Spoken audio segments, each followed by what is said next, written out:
एक समय की बात है, ऋषि नारद भगवान विष्णु के पास गए। उन्होंने शिकायती लहजे में भगवान से कहा कि पृथ्वी पर आपका प्रभाव कम हो रहा है। धर्म पर चलने वालों को कोई अच्छा फल नहीं मिल रहा है और जो पाप कर रहे हैं उनका भला हो रहा है। भगवान ने कहा, नहीं, ऐसा नहीं है। जो भी हो रहा है सब नियति के मुताबिक ही हो रहा है।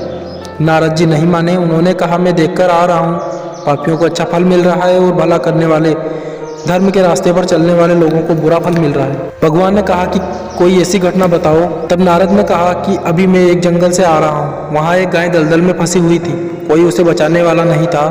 तभी उधर चोर उधर से निकल गया, गाय को फंसा देखकर भी नहीं रुका, उल्टे उस पर पैर रखकर दलदल लांघकर निकल गया।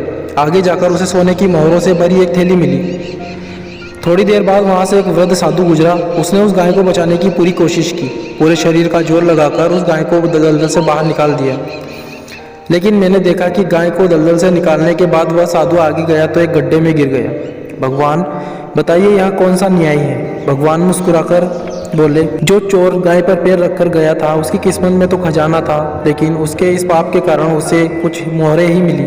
लेकिन वहीं उसी साधु को गड्ढे में इसलिए गिरना पड़ा क्योंकि उसके भाग्य में मृत्यु लिखी थी, लेकिन गाय को बचाने के कारण उसके पुण्य बढ़ गए और उसकी मृत्यु एक छोटी सी चोट में बदल गई।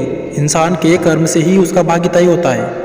अब नारद भगवान विष्णु के जवाब से संतुष्ट थे, अर्थात जैसा कर्म करते हैं वैसा ही